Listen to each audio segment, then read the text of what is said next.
አሰላሙ አለይኩም ወራህመቱላሂ ወበረካቱሁ። እንዴት ናችሁ ውድ ቤተሰቦቼ? ሁላችሁንም ሰላም ብያለሁ። ብያላችሁበት ሰላማችሁ ብዝዝት ይበል። ሀገራችንን አላህ ሰላም ያደርግልን።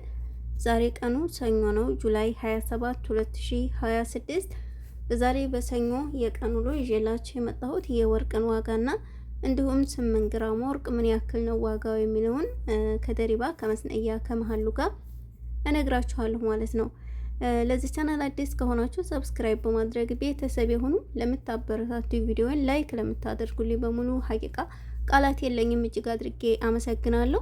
እናንተ ላይክ ስለምታደርጉት ሼር ስለምታደርጉት ያው ቻናሉ እየተንቀሳቀሰ ነው። ሀቂቃ በድጋሚ ከልብ ነው የማመሰግነው ውዶችዬ፣ ክፉ አይንካችሁ። የ8 ግራም ወርቅ ዋጋ ከደሪባ ጋር እንዳልኳችሁ ሁሉንም የሚያጠቃለለ 4330 ሪያል ነው ማለት ነው። መግቢያ ላይ ያሳየኋችሁ ማለት ነው ውድ ቤተሰቦች። ከዛ በመቀጠል ግን ዛሬ እያንዳንዱ የወርቅን ዋጋ የምናየው ይሆናል ማለት ነው። በሳዑዲ 1 ግራም 24 ካራንት ወርቅ 493 ሪያል ከ65 ሳንቲም እየተሸጠ ይገኛል። 22 ካራንት 1 ግራም ወርቅ 452 ሪያል ከ51 ሳንቲም በመሸጥ ላይ ይገኛል ማለት ነው። 21 ካራንት 1 ግራም ወርቅ 432 ሪያል እየተሸጠ ይገኛል።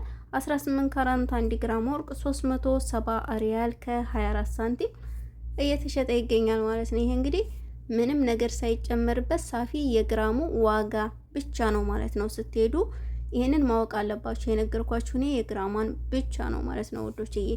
ዱባይ 1 ግራም 24 ካራንት ወርቅ 482 ድርሃም ከ64 ሳንቲም እየተሸጠ ይገኛል። 22 ካራንት 1 ግራም ወርቅ 442 ድርሃም ከ42 ሳንቲም በመሸጥ ላይ ይገኛል ማለት ነው። 21 ካራንት 1 ግራም ወርቅ 422 ድርሃም ከ31 ሳንቲም በመሸጥ ላይ ይገኛል። ዛሬ ጆርዳን 1 ግራም 24 ካራንት ወርቅ 93 ዲናር ከ20 ሳንቲም እየተሸጠ ይገኛል። 22 ካራንት 1 ግራም ወርቅ 85 ዲናር ከ43 ሳንቲም እየተሸጠ ይገኛል ማለት ነው። 21 ካራንት 1 ግራም ወርቅ 81 ዲናር ከ55 ሳንቲም እየተሸጠ ይገኛል። ባህሪን 1 ግራም 24 ካራንት ወርቅ 49 ዲናር ከ56 ሳንቲም እየተሸጠ ይገኛል። 22 ካራንት 1 ግራም ወርቅ 45 ዲናር ከ43 ሳንቲም ወይም ከ43 ሐላላ እየተሸጠ ይገኛል ማለት ነው። 21 ካራንት 1 ግራም ወርቅ 43 ዲናር ከ37 ሳንቲም እየተሸጠ ይገኛል።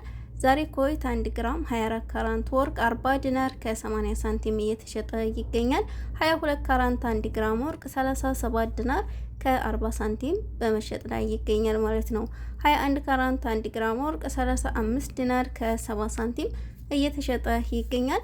እንዲሁም ኳተር ላይ 1 ግራም 24 ካራንት ወርቅ 479 ሪያል እየተሸጠ ይገኛል ማለት ነው። 22 ካራንት 1 ግራም ወርቅ 439 ሪያል ከ18 ሐላላ ወይም ሳንቲም እየተሸጠ ይገኛል ማለት ነው። 21 ካራንት 1 ግራም ወርቅ 419 ሪያል ከ22 ሳንቲም እየተሸጠ ይገኛል ማለት ነው። ውድ ቤተሰቦች ዛሬ በአሜሪካን 1 ግራም 21 ካራንት ባህሪን 1 ግራም ወርቅ 114 ዶላር ከ91 ሳንቲም እየተሸጠ ይገኛል።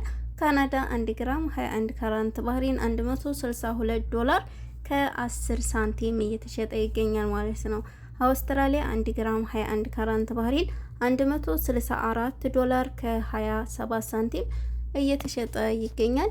ውዶችዬ ለዛሬ እንግዲህ ይዤላችሁ የመጣሁት የወርቅ ዋጋ እንዲሁም የ8 ግራም ወርቅ ዋጋ ይህንን ይመስል ነበረ።